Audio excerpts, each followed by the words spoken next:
Are you a Sagittarius or a Scorpio? But are you really? The ancient way is the real way. And the truth is that they hid it. For thousands of years, you've been told that there are 12 zodiac signs. But the sky says otherwise. There's a 13th sign, Ophiuchus, the Serpent Bearer, a cosmic threshold between death and resurrection.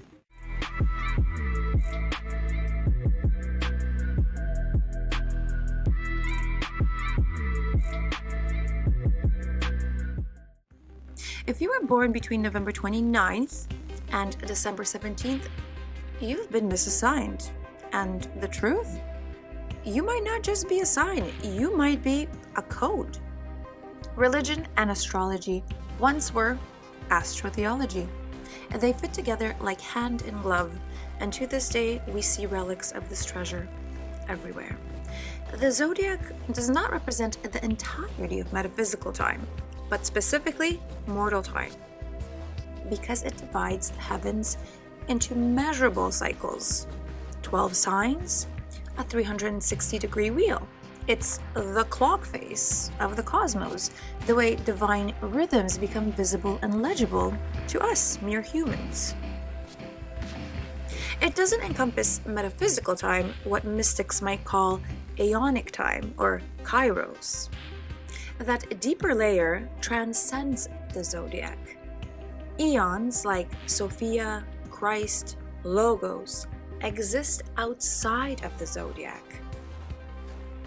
The zodiac instead is the veil or the stage where mortal life interacts with those higher forces. In esoteric tradition, it is the visual access point, like a symbolic lens through which we see the eternal play in temporal form. So the zodiac is a translation device. It doesn't hold the totality of time, but creates a bridge. Mortal perception with divine currents. The Babylonians perfected the zodiac, but long before them, ancient people watched the sky. The sun actually passes through 13 constellations, including the Forgotten. The 13th sign is Ophiuchus, the Serpent Bearer, a constellation that sits on the ecliptic between Scorpio and Sagittarius. The Babylonians had a 12-month calendar for good reason. They divided the sky into 12 equal segments. They chose to exclude Ophiuchus to keep symmetry between sky and calendar. The 12-sign system aligns more with seasons. It aligns with solstices, equinoxes, rather than the true constellations. It's a symbolic time, not strictly astronomical. And here's the mystical overlap. The feminine moon to the masculine sun. A lunar year has about 13 months. So now let's just do the math. 13 times 28 days equals 364 days. Now, if you're a woman, you'll know that your cycle ranges between 21 to 28 days. So that's a little symbolic. And here we come to a very interesting turning point, because Ophiuchus, now depicted as a male serpent bearer, was once rooted in the sacred feminine. Long before Greek myth named him Asclepius, which is Apollo's son. He is the son of a sun god, but there's a whole bunch of layered mysticism here as well. Ancient cultures reserved serpent-wielding goddesses for women, from the Minoan snake priestess to the Inanna and the Kundalini-powered Shakti. They were symbols of healing. They were the symbols of gnosis, and they were the symbols of transformation. The serpent was her ally, her knowing. But as patriarchal systems rose, this musical union of woman and serpent was severed, repackaged under male authority. We're all familiar with Adam and Eve, right? That was sacrilege. She ate of the tree of wisdom. She was tempted by the snake. She did not have the dominion over snake as Asclepius does. For that matter, Ophiuchus.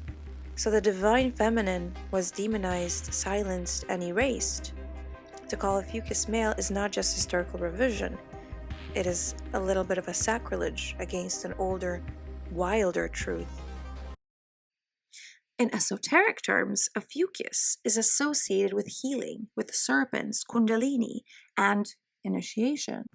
Once again, we find the striking correlation of sun temples, a place of ritual and initiation, places of liminality, where dream incubation and death before dying was practiced.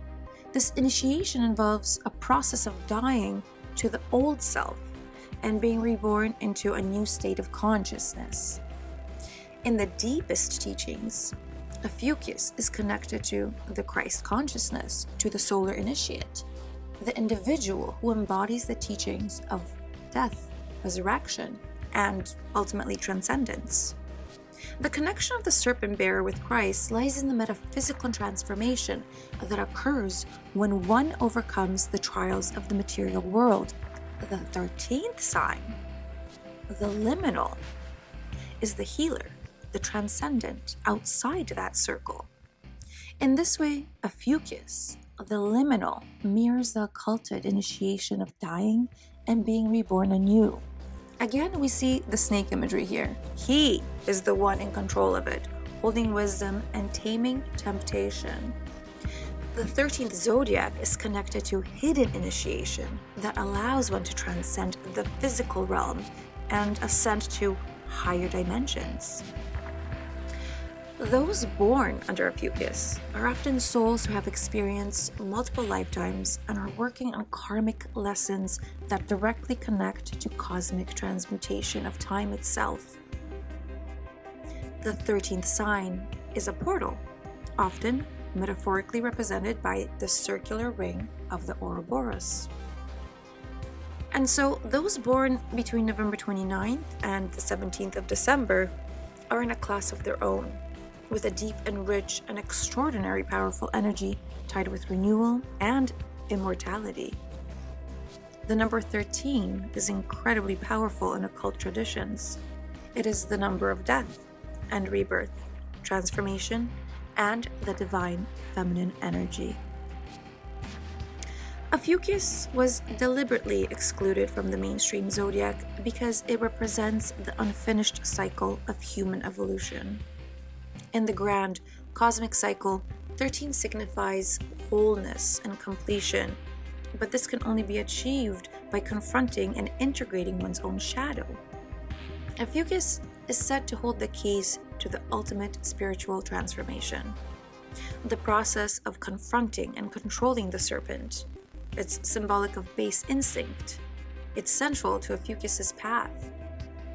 Those born under this sign or influenced by it may experience a lifetime of intense spiritual trials and inner alchemy, often linked to personal suffering that leads to eventually enlightenment. And if you'd like a full breakdown of Ophiuchus, the 13th zodiac sign, there's a link below. I made a sheet for whoever's interested. If you feel defeated right now because you're a Scorpio or a Sagittarius, don't. You alone have creative power over your life. You can watch the planets and follow the most favorable conditions in the sky, but unless you are actually doing anything to change your circumstances, nothing will happen. The exterior world reflects your inner world. The sun is consciousness and the moon is your subconscious. And I always save the best for last because the ultimate result of Ophiuchus removed from the zodiac is threefold. Ophiuchus represents the hidden 13th age, a space of transition between worlds. If he's removed, no one can keep rhythm with the cosmic calendar. The precession of the equinoxes is the slow, cyclical movement of the Earth's axis over a period of 25,000 years. During this period, the Earth moves through all the ages of the zodiac. Ophiuchus, however, is not part of the 12 zodiac ages. It is this age that the physical and spiritual realms begin to merge, and those who are attuned to this frequency can access ancient wisdom that others cannot. The symbol of Ophiuchus is thus a portal to other dimensions a space where the physical world is unseen by most, but visible to those who have awakened. Some secret traditions suggest that the 13th sign is the key to accessing the Akashic records, where all cosmic knowledge is stored. Ophiuchus is also linked to the lost wisdom of Atlantis. According to certain hidden traditions, Ophiuchus was central to the lost civilization of Atlantis, where ancient sages used the teachings of the serpent. Through astral projection, dream journeys, and ritual magic, the knowledge of Ophiuchus can still be accessed by the initiated. The prophecy of the serpent and the coming age. It is said that when humanity enters the age of Ophiuchus, the true nature of time, death, and rebirth will be revealed. This age will be marked by the awakening of humanity's spiritual consciousness. Only those willing to delve into the mysteries of time, death, and spiritual initiation can begin to unlock the deeper layers of meaning that this hidden sign holds. And as always, thank you for hanging around. If you found any of this fascinating, informative, useful, fascinating, even boring, please like, subscribe, or at least consider subscribing. I'm a tiny channel and it really helps. Anything helps. Leave a comment. And until the next time, when I see you beneath the veil, I hope you have a good one.